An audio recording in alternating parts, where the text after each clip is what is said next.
pertama.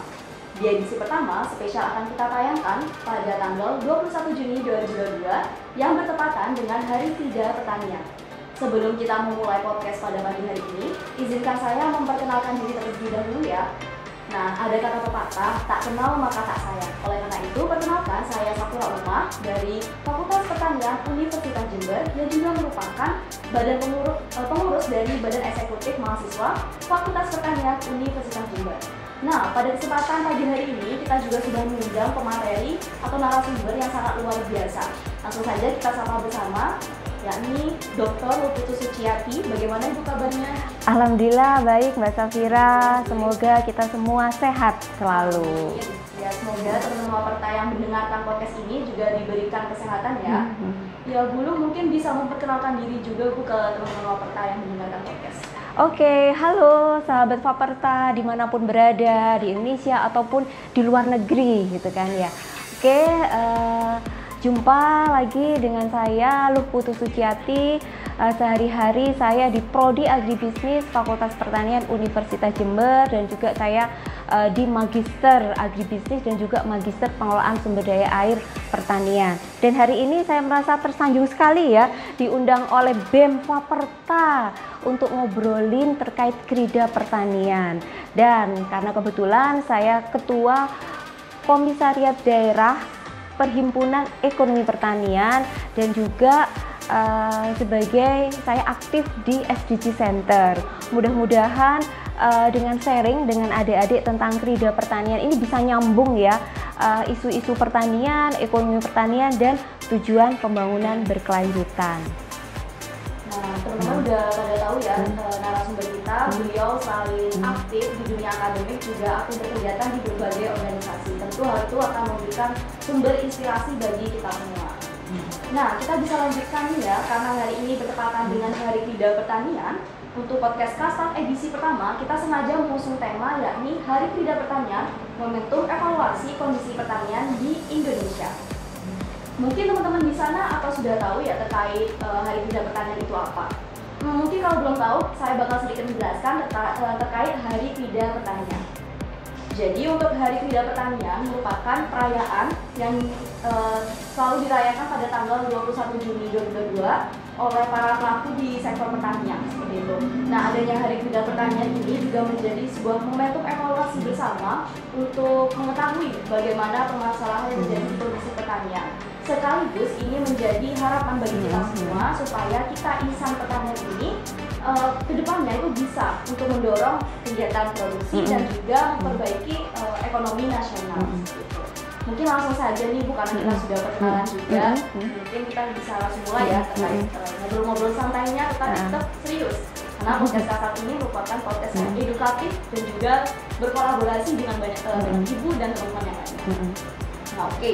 Jadi di sini kita kan sudah bersama Dr. Luputu Suciati sebagai salah satu pendidik profesional dengan tugas utamanya mentransformasikan, kemudian mengembangkan dan menyebarluaskan ilmu pengetahuan dan teknologi di bidang pertanian. Bagaimana Ibu memaknai Hari Krida Pertanian yang diperingati oleh seluruh pelaku yang terlibat dalam kegiatan pertanian di Indonesia? Oke, iya Mbak Safira. Jadi Hari Krida Pertanian itu yang sudah ditetapkan tiap 21 Juni ini sudah rutin dilakukan sejak 50 tahun yang lalu. Jadi ini merupakan suatu momen untuk mengingatkan kita semua bahwa pertanian itu tidak boleh ditinggalkan. Ya, tidak boleh ditinggalkan seperti founding fathers pendiri Republik ini mengatakan bahwa pangan adalah hidup mati sebuah negara. Ya, jadi kita terus diingatkan tidak hanya 21 Juni. Jadi ada banyak peringatan-peringatan Hari Pertanian dan itu mengingatkan kita bahwa pertanian itu adalah urat nadi perekonomian, tidak boleh ditinggalkan. Semua aspek itu akan terkait dengan pertanian. Dan kenapa dipilih tanggal 21? Karena ternyata kalau Mbak Safira dan teman-teman Waperta ingat bahwa tanggal 21 Juni ini merupakan titik balik dari sinar matahari, di mana kalau orang zaman dulu tuh ada istilah Pranoto Mongso. Ayo adik-adik tahu nggak Pranoto Mongso? Ya kan ya? Ya, kalender untuk mengetahui musim. 21 Juni itu adalah titik balik ketika petani memulai tanam. Luar biasa kan ya? Jadi sudah diprediksi bahwa walaupun sekarang terjadi pergeseran musim ya, tapi tetap ya pergeseran musim. Sekarang waktunya kemarau. Bulan apa sekarang? Juni. Juni harusnya kemarau tapi hujan terus ya. Tapi petani tetap berpatokan pada Pranoto Mongso, dan 21 Juni itu ditetapkan sebagai Hari Krida Pertanian sejak 50 tahun yang lalu sebagai pengingat kita, dan supaya kita selalu ingat bahwa pertanian jangan ditinggalkan dan tidak boleh ditinggalkan. Itu kira-kira Mbak Safira. Oke, terima kasih Bu buat penjelasannya. Jadi begitu ya teman-teman Waperta terkait makna Hari Krida Pertanian.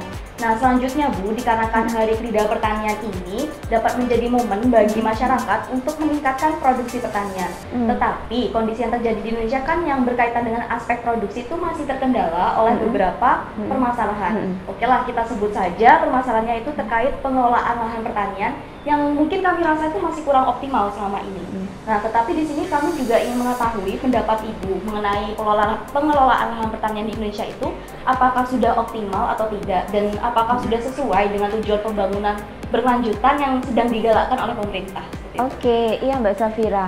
Pertanian Indonesia itu masih lekat dengan yang namanya lahan. Lahan sebagai sumber daya yang walaupun bisa diperbarui, tapi harus tetap diperhatikan. Nah, sudah optimal atau belum? Ya, sampai kapanpun sumber daya lahan ini harus tetap dikawal. Ya, sebenarnya sumber daya lahan ini sudah mulai dikawal dengan undang-undang yang komplit. Sudah ada. Jadi yang paling dekat itu adalah Undang-Undang Nomor 41 Tahun 2009 tentang perlindungan lahan pertanian. Ya, lahan pertanian itu dilindungi supaya apa? Tidak terjadi konversi. Jadi sekarang setiap daerah itu harus punya lokasi untuk pangan. Ya, ada yang mengistilahkan sebagai kawasan pertanian berkelanjutan, ada yang mengistilahkan sebagai pertanian pangan berkelanjutan ya. Jadi setiap daerah itu wajib dan itu diperdakan. Apa makna diperdakan? Artinya kalau sudah menjadi peraturan daerah itu harus dipatuhi oleh semua pihak. Jadi undang-undangnya ini sudah lengkap plus undang-undang tentang tata ruang. Nah, jadi setiap daerah itu punya undang-undang diatur oleh undang-undang tata ruang bahwa di sini lo boleh nanam. Kalau mau kamu bangun pabrik, nggak boleh di sini. Jadi dikawal sejak dari undang-undang sampai aturan-aturan di bawahnya. Sudahkah optimal tadi? Tentu belum optimal. Karena apa? Itu tadi undang-undang di atas sama pelaksanaan di bawah seringkali bukan bertentangan ya, seringkali kurang sesuai. Karena itu tadi lahan itu rumit. Yang ngurusi lahan itu BPN ATR, Badan Pertanahan Nasional. Ya, kemudian yang ngelola lahan itu Kementerian Pertanian.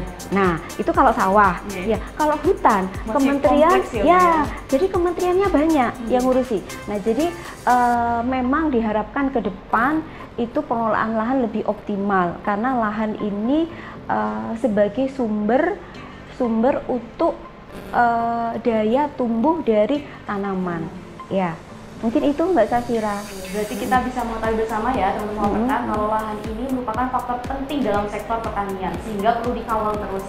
Dan dari pemerintah pun sudah ada upaya dengan membuat perda seperti itu. Nah, kemudian terkait menjawab pertanyaan optimal atau tidaknya, ternyata pengelolaan ini masih dirasa kurang optimal. Nah, mungkin kita lanjutkan ke pertanyaan berikutnya terkait lahan yang tadi pengelolaannya dirasa kurang optimal. Itu kan akan tentu berimplikasi ya Bu terhadap pemenuhan produksi pertanian seperti itu.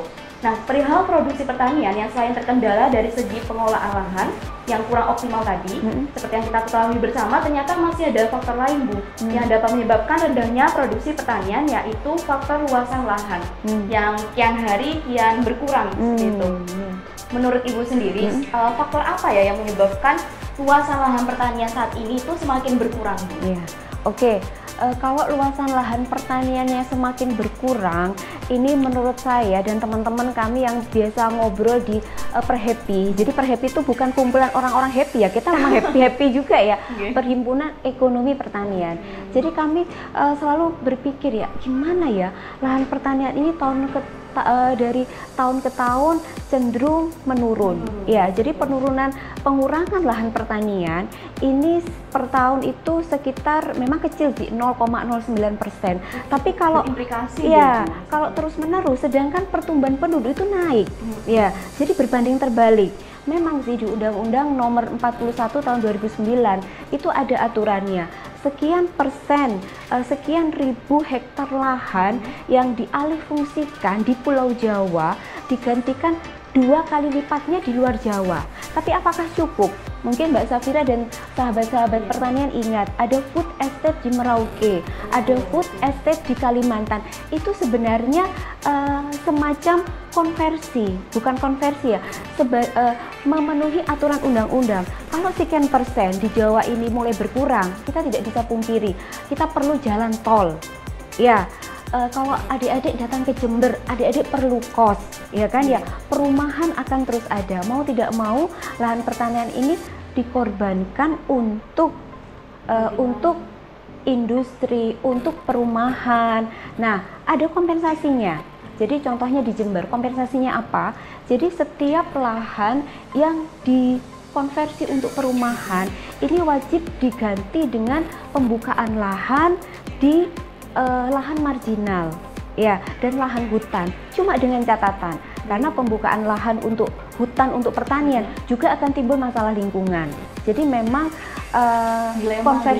konversi lahan ini akan terus terjadi dan tidak bisa dihindari. Pertama, itu tadi harus hati-hati mana yang betul-betul harus dijaga, mana yang masih bisa dikonversikan. Nah, seperti itu Mbak Safira. Oke, terima kasih buat Bu atas jawabannya, sudah terjawab ya Sobat Waperta di sana. Nah, tadi juga sudah disebutkan bahwa konversi lahan itu kan menjadi penyebab mengapa lahan pertanian itu semakin berkurang seperti itu.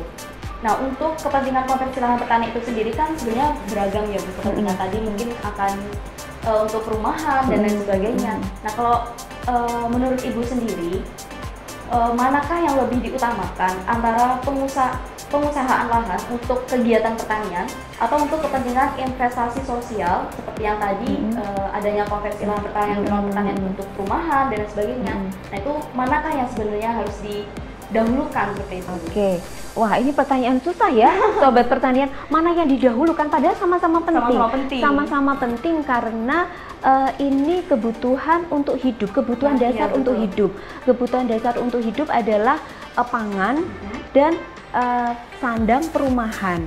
Jadi mana yang didahulukan? Sama-sama. Harus berstrategi. Strateginya apa? Itu tadi, pertanian itu bisa ada strategi yang namanya intensifikasi. Ya, intensifikasi itu lahannya tetap ataupun berkurang, tapi produksi pertaniannya masih bisa dipertahankan.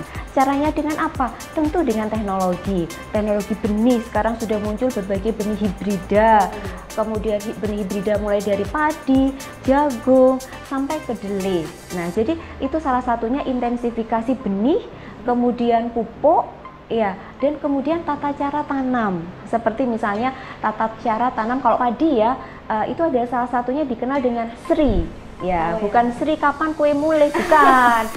Sistem rice intensification. Jadi dengan dipadu dengan jajar legowo, dengan luas lahan yang tetap, dengan pola memanfaatkan sinar matahari, itu lebih optimal lahannya dan hasil lebih meningkat.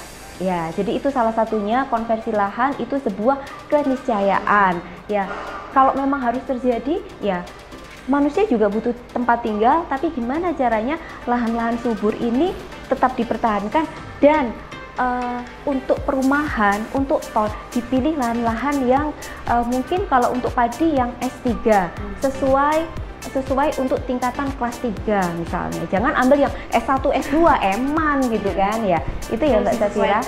Ya, sesuai dengan kesesuaian lahan untuk komoditas pertanian. Nah, kemudian membahas mengenai aktivitas konversi lahan tadi yang menyebabkan produksi pertanian berkurang, tentu itu kan juga akan menghambat pada upaya pemenuhan kebutuhan pangan nasional seperti itu. Nah, salah satu upaya yang selama ini dilakukan pemerintah selain tadi meningkatkan teknologi seperti itu. Nah, tetapi yang kita ketahui bersama yang paling umum kebijakan yang diambil pemerintah itu kan berupa kebijakan impor bahan pangan seperti itu untuk memenuhi kebutuhan pangan nasional. Menurut Ibu sendiri, di sini saya menempatkan diri sebagai seorang yang awam. Nah, sebenarnya apa saja yang menjadi faktor atau alasan dari pemerintah itu mengambil kebijakan impor bahan pangan? Oke, impor. Nah, impor ini juga dilema juga ya Sobat Pertanian, karena di satu sisi kita itu terikat kerjasama dengan dunia internasional. Ya, banyak sekali organisasi internasional yang kita kerjasama sehingga ada pola tukar menukar komoditas. Ya, cuma begini, Indonesia ini kaya akan sumber daya lahan, mataharinya full gitu kan ya. Tidak seharusnya impor bahan pangan yang bisa tumbuh di Indonesia. Contohnya apa? Indonesia itu pengimpor paling tinggi. Kalau gandum sih masuk akal ya, gandum termasuk tanaman tropis. Ini gara-gara adik-adik nih, milenial nih, sukanya makan yang berbahan terigu nih, ya kan ya.